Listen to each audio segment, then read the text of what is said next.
Om Sai Ram. Chapter 11 Sai S. Sagun Brahman, Dr. Pandit's worship, Saji Siddiq Falke, control over the elements. Let us now in this chapter describe the manifested Sagun Brahman Sai, how he was worshipped and how he controlled the elements. Sai S. Sagun Brahman.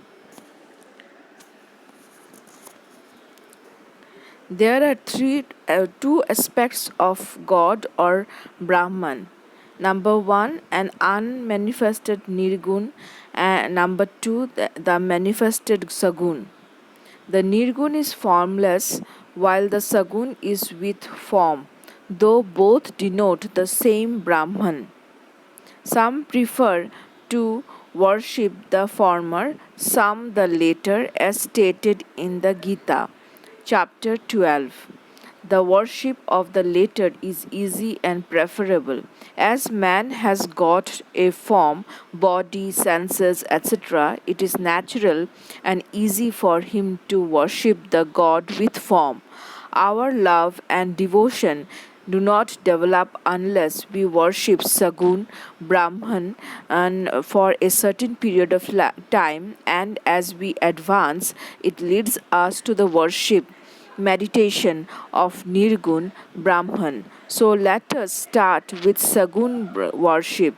Imagine altar, fire, light, sun, water. Brahman are the seven and objects of worship. But Sadguru is better than all these. Let us on this occasion bring to our mind the form of Sai, who was attachment incarnate, and who was a resting place for his wholehearted devotees. Our faith in his words in the seat of Asan, and our sankalpa, the determination to start and finish the puja, is the abandonment of all our desires. Some say that Sai was a Bhagavad Bhakta, devotee of the Lord. Others say he was a Maha Bhagavat, a great devotee, but to us he is God incarnate. He was extremely forgiving, never irritable, straight, soft, tolerant, and content beyond comparison, though he looked embodied as having the form. He was really disembodied and emotionless, unattached, and internally free. The Gangas on its way to the sea cools and refreshes the creatures affected with heat, gives life to the crops and trees, and quenches the thirst of many. Similarly, saints, souls like Sai, while they live their own life, give solace and comfort to all. Lord Krishna has said that the saint is my soul, my living image. I am he, or he is my pure form being. This is indescribable Shakti or power of God, known as pure existence, knowledge, and bliss, incarnated in the form of Sai in Shri. The Shruti and Taittiriya Upanishad describes Brahman or as bliss. This we read or hear daily in the books, but the devout people experienced this Brahman or bliss in Shirdi. Baba, the support of all no, required no prop no or support asan and from anybody. He always used a piece of sackcloth for his seat. He was covered, which was covered with a small beautiful bed. of bhaktas or by his bhaktas, and has a bolster placed by them as a rest of onto his back. Baba respected the feelings of his devotees and allowed them to worship him as they liked. Some waved a chamara or fan before him, some played on musical instruments, some washed his hands and feet, some others applied scent and chandan, and some gave betel nut with leaves and other things, and some others offered naivedya. Though he looked like living in Shri, he was present everywhere. Or this all pervasiveness of his way daily experienced by his devotees. Our humble prostration to this all pervasive Sadguru. Dr. Pandit's worship. One Dr. Pandit, a friend of Tatya Sahib Nulkar, once came to Shirdi for Baba's darshan. After saluting Baba, he stayed in the masjid for some time. Baba asked him to go to Dada Bhat Kalker. He went to Dada Bhat, but whom he was by whom he was well received. But then Dada Bhai Bhat left his house for puja, and Dr. Pandit accompanied him. Dada Bhat worshipped Baba.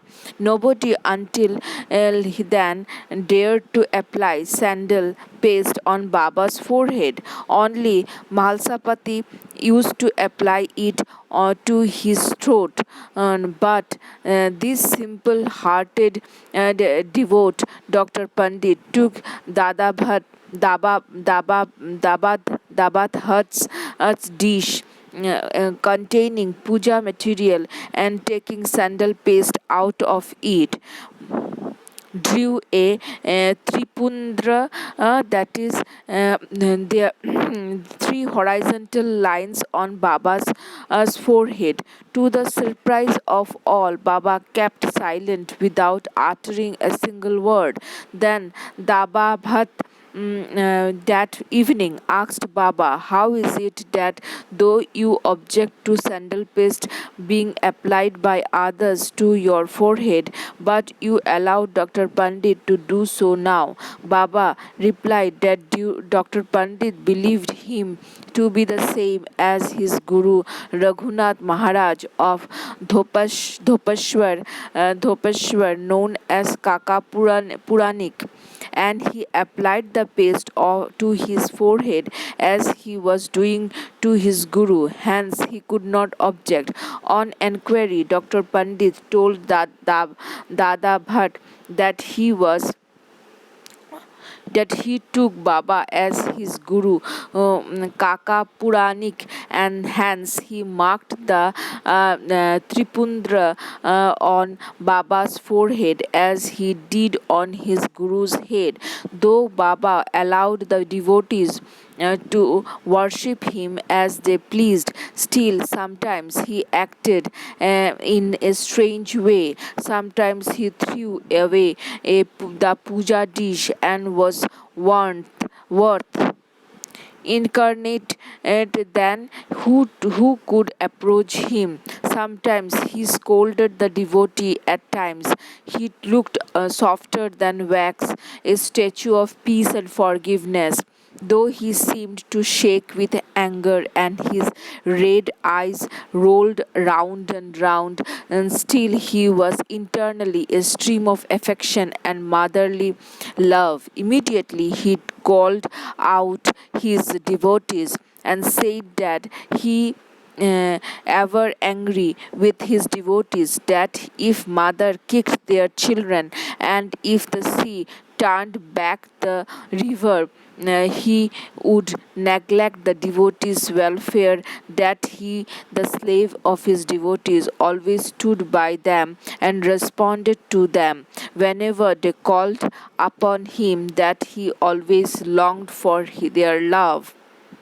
Saji Siddiq Falke. There was no knowing when Baba would accept a devotee. That depended on his sweet will. Siddiq Falke's story is to the point. One Mohammedan gentleman by name Siddiq Falke of Kalyan, after making a pilgrim or to Makkah and Medina, came to Shri. He lived in the Chavadi facing north and sat in the open courtyard of the masjid. For 9 months, Baba ignored him and did not allow him to step into the masjid. Falke felt much disconsolate and did not know what to do. Somebody advised him not to be disappointed but to try to approach Baba through Shama Madhavarao Deshpande, a close and intimate devotee of Baba. He told him that as they approached the god Shiva through his servant and devotee Nandi, so Baba should be approached through Shama. Falke liked the idea and implored the Shama to intercede for him. Shama agreed and on a convenient occasion spoke to Baba about him. Thus, Baba, why don't you allow the old Haji to step into the masjid while so many persons freely come and go after taking your darshan? Why not bless him once? Baba replied, Shama, you are too young to understand the thing. If the fakir Allah does not allow, what can I do without his grace? Who will climb into the masjid while go to him and ask him whether he will come to the narrow footpath near the Barvi well? Shama went and returned and with an affirmative answer. Again Baba said to Shama, ask him whether he is willing to pay me the sum of rupees 40,000 in 4 installments. Shama went and returned with the answer that he was willing to pay even 40 lakhs. Again Baba said to Shama, we are going to butcher a goat in the masjid, so ask him whether he would like to have mutton, hunch and testicles of the goat. Shama returned with the answer that Haji would be happy to receive a small crumb from Baba's Columba mud pot. Hearing this, Baba got excited and with his hands threw away the earthen jar and Columba and straightway advanced to the Haji and lifting his kafni up with his hands said, why do you brag the fancy yourself great and pose yourself as an old Haji? Do you read Quran like this? You are proud out of your pilgrimage to Makkah, but you do not know me. Being thus scolded, the Saji was confounded. Baba then went back to masjid, purchased a few baskets of mangoes, and sent them to the Haji. Then again Baba went to the Haji and taking about rupees 55 from his pocket and gave them to Haji. From that time Baba loved the Haji, invited him for meals, and the Haji thereafter came to masjid whenever he liked. Baba gave him at times some rupees, and thus Haji was enlisted in Baba's darbar. Baba's control over the elements. We shall close this chapter after describing two incidents showing Baba's control over the elements. Number one, once at evening time, there was a terrible storm at Shirdi. The sky was overcast with thick black clouds. The winds began to blow forcibly, the clouds roared, and the lighting began to flash, and the rain began to descend in torrent. In short time, the whole place was flooded with water. All the creatures, birds, bees and man got terribly frightened, and they all flocked to the masjid for shelter. There are many local deities in Shri, but none of them came to their help.